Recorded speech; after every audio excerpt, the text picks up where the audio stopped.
Here's some news articles that I thought were interesting. This one is surprising. Just last week, Microsoft announced that they were not going to let you install Windows 11 on old hardware, but now they seem to have changed their mind because they realized this is pointless. Nobody wants Windows 11. Nobody wants to buy new hardware to get it. People are going to keep using Windows 10 whether you like it or not. Or at least they're going to keep using their old hardware. So now they have an official way to update incompatible hardware to Windows 11. You just have to check a warning box warning you it might not perform as well as you expect. So that's good. Glad to hear it. Because certainly I've done it. Everybody's doing it. And there's various registry hacks and such, but Microsoft has been patching them to try to make it more difficult. And apparently they're giving up and realizing that there's no reason to take all the perfectly good Windows 10 machines and throw them in the junk heap just because Microsoft decides to stop supporting Windows 10. And this way they can at least sell Windows 11. This is a very interesting thing. Microsoft has set up an LLM email service, and I think the LLM is to detect spam and such, and they claim they have put in defenses to stop prompt engineering, and there's a $10,000 prize pool to be shared by people who successfully hack it, and they've set it up like a CTF. This might be fun to try. There's an official challenge website with a live scoreboard, and they have a whole series of challenges, and people are racking up scores having accomplished some of these challenges.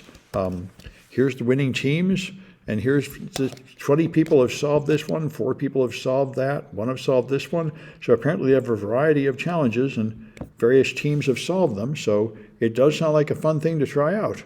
I haven't tried it yet, but it would be a fun thing to check out.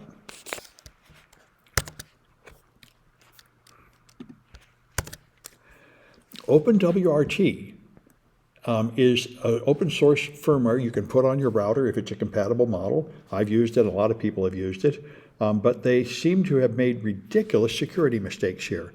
The image builder, the code that builds the software, has a command injection vulnerability, so you can make fraudulent firmware that will be signed with their signature, but it wouldn't pass the hash check, which apparently is manual. They use a hash, which is SHA-256, which should be fine, but then they truncate the hash to only 12 characters, which means they take 256 bits, which would be perfect, and they shrink it down to 48 bits, which is not perfect at all. That's just appalling. I don't know why you would do something so stupid. Anyway, so therefore, in principle, people could have made malicious firmware and distributed it. And so it's pretty shameful. If you have an NCL screenshot, then there should be an NCL project in the class. If not, you can just send in a comment inside Canvas. That would be good. The NCL is worth extra credit, and it's time to do that. All right, so here's another bunch of people that are losers.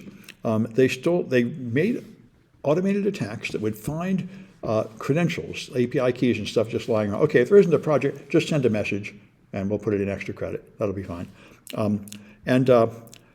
They've been, since March, they've been automatically retrieving these credentials wherever they find them, sweeping them up, and then putting them in an unprotected open S3 bucket. Apparently there's a group of criminals distributed around, and rather than arrange to have credentials to log in, they just have an open bucket. So somebody found the open bucket with all the stolen credentials. So they made the same mistake that they're exploiting other people making.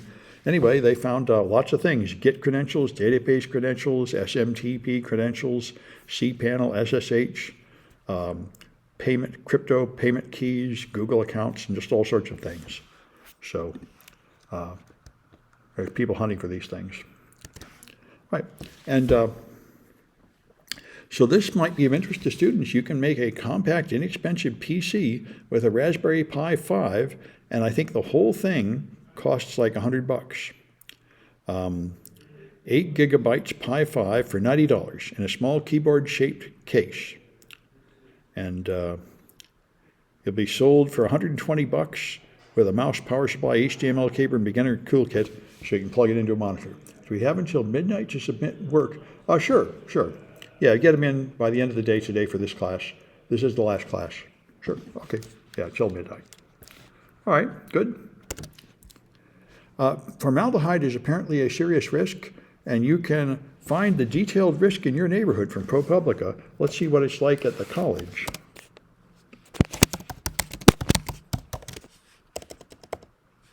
50 free to call away.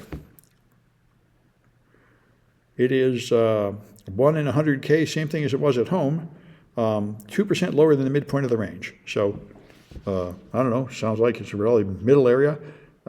Apparently, formaldehyde is created by a lot of things out in the wild, and people end up breathing it just from walking around outside. So, interesting. I don't know how big a risk is, but ProPublica thinks it's a pretty serious risk, and they've had an awful lot of expose articles like this. They have very good reputation. They tend to find serious problems and publicize them very well. So Syria, the government has fallen, and Biden is saying we're glad to see this happen and stuff. But maybe we shouldn't be so anxious to be glad about it, because the guy that just took over Syria, Abu Mohammed al-Golani, used to be part of Al-Qaeda. And he has made an attempt to whitewash his reputation and claim to have reformed, but that's probably pretty questionable. So the question is, what is the new government going to be? Is it going to just be a jihadist, extremist, terrorist government taking over Syria? And that seems to be relatively likely. And in case he hasn't really reformed, Al-Qaeda has helpfully urged him to target Christians, saying, make the Islamic, basically an ISIS sort of government is what they want, attack other minorities in Syria, and make it led by a particular branch of Islamic rebels. So it's not entirely clear what's going on in Syria and whether the new government is really much of an improvement over the old one, at least from an American perspective. I guess we'll all find out. And I mentioned to people, talked to people about this today. George Will was interviewed over the weekend, a famous conservative thought leader, and he says he thinks we're going to see in retrospect that World War III has already started, and all these conflicts all over the place with Israel and Gaza and Ukraine and so on are going to be seen as the early start of World War III. That these conflicts are going to grow and spread, and more wars are going to happen until it engulfs the world, and eventually we'll be sucked into it. As you'll see here, the Chief of Naval Operations has said, they've set an 80% surge readiness goal by 2027. The United States Navy is supposed to get ready for basically a war with China by 2027, and China has said the same thing. They want to get their fleet ready with a war for us by 2027. Dmitry Alperovitch, top executive at CrowdStrike, has said he expects war with China and America to start in 2028. So I don't know if it's true, but we certainly do seem to be ramping up the hostile rhetoric on both sides and the military preparation. And as part of improving the Navy's ships and aircraft to prepare for this, I learned today about this company, Havoc AI. And they've just got a big seed, well, they got $12 million, may not be that much. They got seed funding, and they're trying to get a military contract, which I think they say they've already gotten, I'm not sure, where they're going to make these naval drones.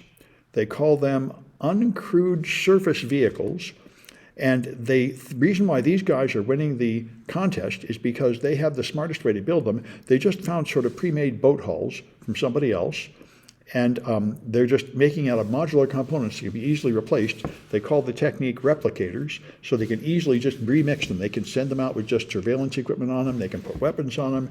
They can be autonomous, run by AI on board. Various ways. So they're going to be cheap and easy to make. And they say the early orders are going to be about 10,000. And if there's a war, they'll need hundreds of thousands of them. So they found a way to make them cheap and fast. And they talk about how they're building them and how good they are. And it sounds like a pretty good idea, really. We're using flying drones like crazy. And in naval warfare, it seems like little drone boats like this would be fine, basically smart torpedoes. It does seem like an irresistible idea. Effective and cheap. So it's an interesting company, and we'll see what comes of it all. The little drones like these ones here. All right. Well, I'm going to stop the news.